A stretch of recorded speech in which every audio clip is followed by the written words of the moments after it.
Eternity, the unknown dimension. What no eye has seen, what no ear has heard, what has never entered the human heart.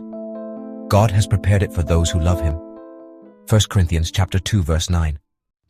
We live in a world of measurements, meters, seconds, kilograms, limits. But there is a reality that escapes every rule, every science, every logic. As if we lived in the shadow of Plato's cave. A reality that cannot be seen, but that waits. The unknown dimension.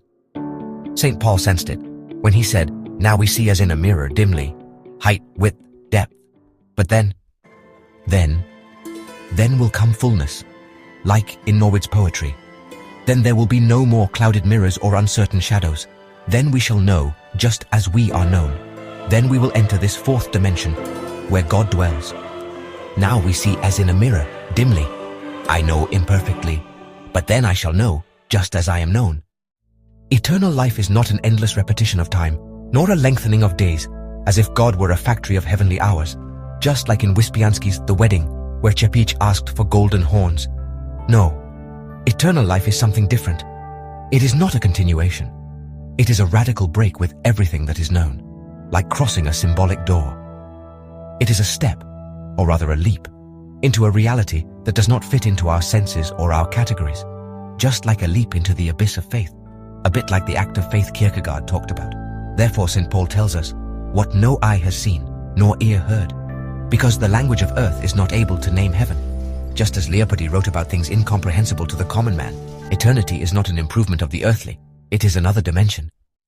This fourth dimension is not a physical place, but a state of mind united with God, like in the mysticism of St. Teresa of Avila. It is a space where everything that was promised here will be reality there. Like in Dante's Purgatorio, where the hope of salvation is the main motive. It is a place without a place, where truth is not learned but lived, where love is not desired but is, where beauty is not contemplated but inhabited. Like in the poetry of Ungaretti, who found harmony in nature. What St. Paul suggests to us is not science fiction, but true mysticism. That eternal life is so glorious that in comparison to it, everything that we consider great, beautiful, or desirable today is only a blurred reflection in an old mirror. Like in Manzoni's The Betrothed, where Renzo and Lucia seek earthly happiness.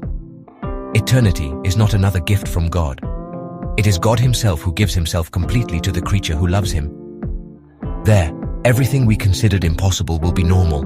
Everything we fear today will be peace. Everything we have not understood will be revealed. This dimension, it's not science fiction, it's a promise. It's a legacy. It's your destiny. Because it is God himself in his